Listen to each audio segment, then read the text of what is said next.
Hello there, great person, and welcome back to my read-through of Wheel of Time Book 2, The Great Hunt. So last time we did have some fun with the, you called it the Dark Friend social gathering of the Dark Friends, and we followed a man called Bors, which is obviously not his real name, and yeah, as you told me, I will look out for people that might be the people described in the meeting. So yeah, who knows what's gonna happen and what is gonna come up again in the future of this chapter. And yeah, I really do like these prologue chapters. You know, I really do like that as a writing tool. I love it because you can just go to places you're not and normally at, and also if you have a character that you are following all the time, then you can switch that off perhaps for just one chapter, but it will like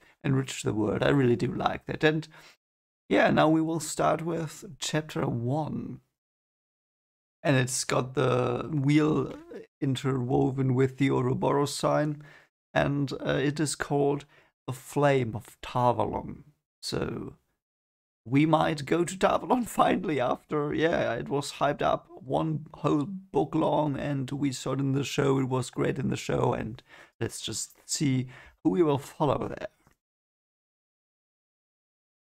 Ah, this is a good start. The wheel of time turns and ages come and pass.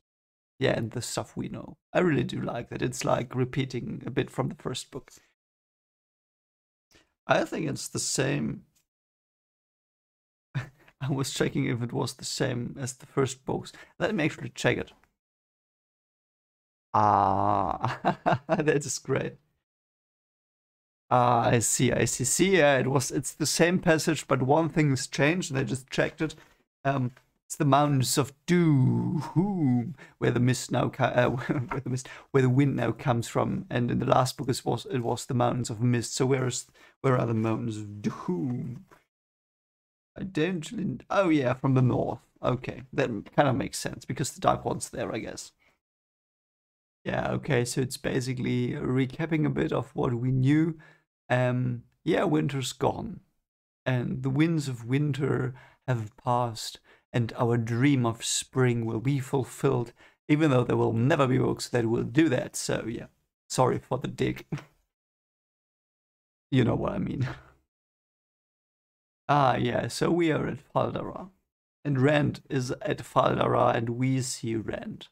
So we probably are gonna follow Rand now again. Oh, Lana's training him. I really do like that.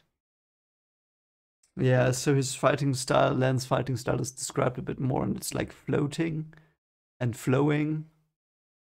We all flow down here.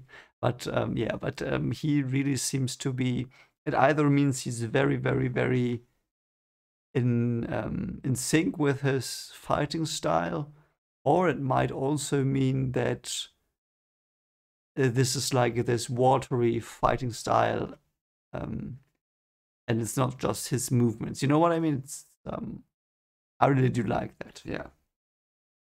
Oh yeah, and Len is dominating him in the fight. So I mean, we knew that would happen. I mean, not really, because yeah, I think we knew. Because how long do you take to really master sword fighting?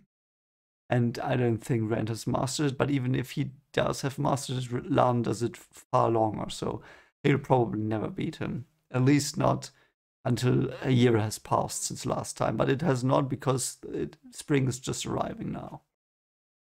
And the flame, again, the flame he focuses on to concentrate, the flame of the dark and the void, that is the light burning in his heart. And yeah, I really do like that metaphor still. It's very great.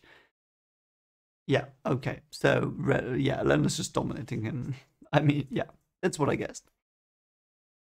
Okay, so the wind is like a solid or liquid now?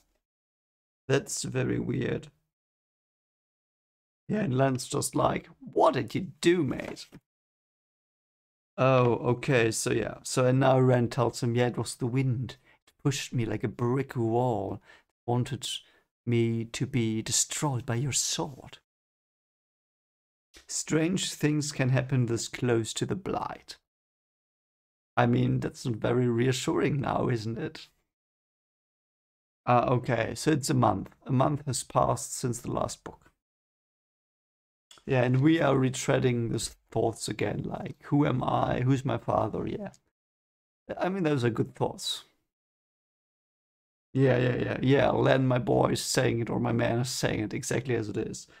The Borderlands shepherd of a man has the raising of a child.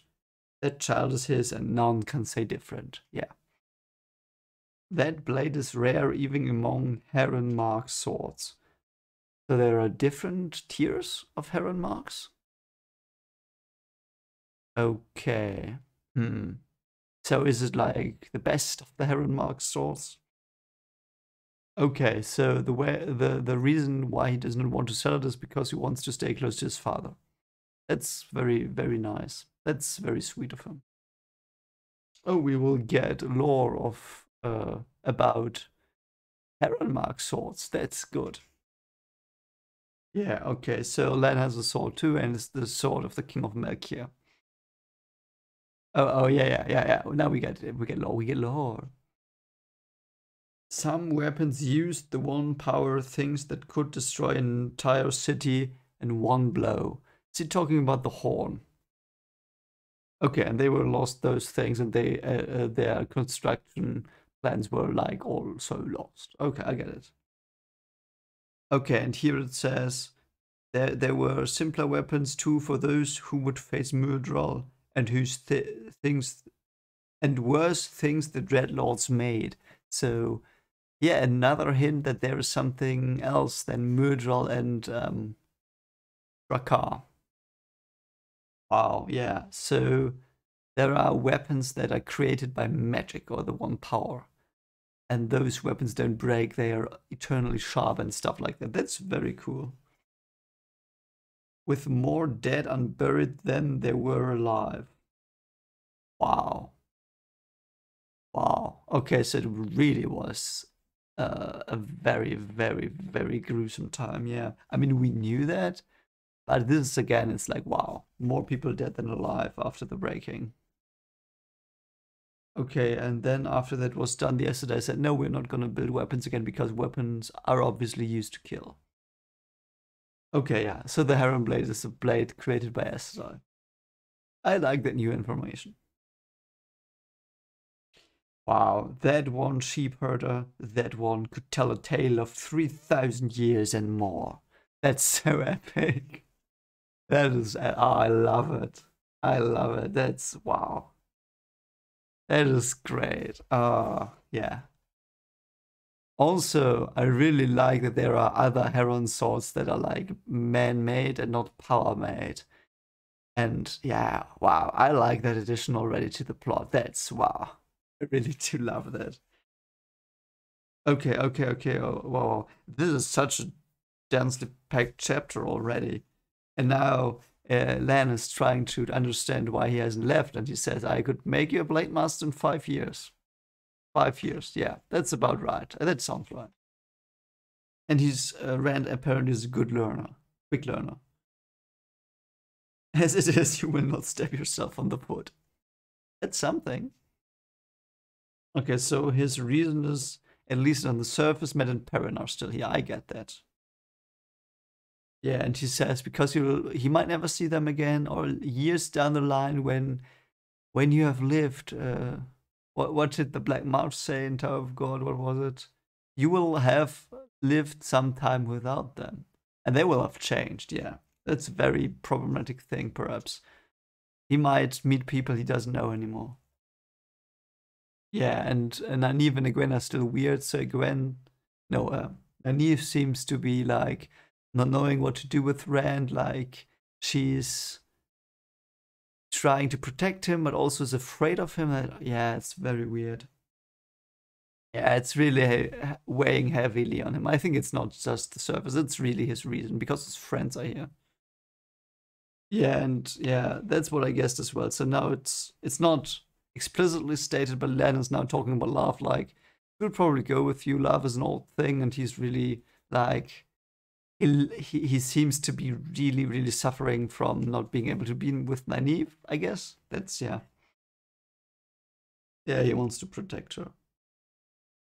Okay, so here's another reason, or the reason, I'm not sure yet, but it's Moraine. She's not talking to him anymore. Why not? She knows he's the dragon. Okay, so Moraine is talking to him like he's normal, like the way she found him, but also she tells him he will turn mad. I really wonder whether he will turn mad or if he can be cleansed somehow. Yeah, so Moraine's off on a secret mission. I don't know what she's doing, but it really seems like Rand is really counting on her. And he thinks she has all the answers in the world. That's how it appears to me, that Moraine is the wisdom that has all the answers. That's what I think, but she's not. She's just a normal Aes Sedai, I guess. I don't know, but yeah. Oh, and she's back. Okay. Okay, and now he says he's some more advice on sword fighting. Yeah, and he wants to know about the wind. Oh, and now there are drums, or yeah, drums. Someone's marching. Perhaps the guys with the horn are now marching. Oh, they're coming towards Faldara. Okay. Oh, yeah. Okay, so there's a very beautiful, colorful flag the people marching towards Faldara have, and there is a white teardrop. Yeah, teardrop, and it's the symbol of the Aes Sedai, of Tavalon, the flame of Tavalon, white flame. Also, yeah, I never noticed it, but we have all the Aja, and every color makes white, so perhaps that's why there's a white one, a white teardrop. Though I think there were white Aja. I don't remember that really. I just remember black because of last chapter. Blue, green, and red, and gray. That's what I remember. I think there might also be yellow, but I will get it in the book. Don't worry. So, because I need faces. Like I have the red faces are Leandrin and Eliade. You know, the one from Andor. And also the green one is the one from the show, and the blue is obviously yeah, Moraine. So there seem to be many Aes Sedai. Did I misread that? Okay, yeah, it was just a little part of the sentence. I think I did not understand that was meant. And women are horseback too. So all those women are Aes Sedai. That are really, yeah, oh. Okay. And he can't even count them. That's so badass. I hope in the show they will do something like that, because currently in the show it feels like there are what, 30 Aes Sedai at best, perhaps 50 at best, because some are not in the council meeting, and this is like very, very many. Yeah, and apparently it's more awe-inspiring than seeing Morgasi traveling through the ways and stuff like that. And apparently even like teleporting around, seeing a void place of dark hell and nuking half a mountain range. Okay, but yeah, I mean, I get it. Oh, the Emerald Seeds come. I mean, that explains why there are so many. Still, that means that the council scenes in the show were really like very small. I understand it, don't get me wrong, budget reasons, but you know, it's like this is grander. Yeah, okay, now Lan's like saying, yeah, you better go now, because they will probably look for the dragon, even if they don't know that he's here. Perhaps, I don't know. Yeah, and he thinks so too. He thinks the Aes Sedai are coming because of him. Yeah, he was afraid they had come to gentle him, yeah. And he doesn't even know whether he wants to be gentle or not. Yeah, he's really conflicted. I like conflicted heroes. And it's very naturally conflicted. It's not like they write in this conflict and it's gonna be resolved and you know how. You know, it's like, he's conflicted. I know why he's conflicted. I would be too in this place. And yeah, no one knows what's right now. Like, I don't know what decision I would make here. Probably just go away and try to, like, I don't know. I don't know what I would do. Yeah, and the wind is mocking him. There's probably a Forsaken there in the wind, or a Dreadlord perhaps, but probably a Forsaken we don't know perhaps. I hope. I want more Forsaken. I love Forsaken. It's such a cool concept. Yeah, and apparently I think he's running away. I don't know if he's just running away from the place they were training at, or if he really is running away from Feldora. We will see, because that's the end of the chapter. I loved it. And I hope you did too. If you enjoyed this reading session, yeah, be my guest, read along with me every day, another chapter, reaction, reading stuff thing. And also, yeah, I will probably do a chapter tomorrow as well. And I will do Tower of God on Friday. So I will switch those up. So Thursdays, there will also be Wheel of Time Day. Yeah, so anyway, I hope you enjoyed this. If you did, consider liking, subscribing, ring the bell for, you know, the other chapter readings and other stuff as well. And hope you are well, and take care of yourself. Bye.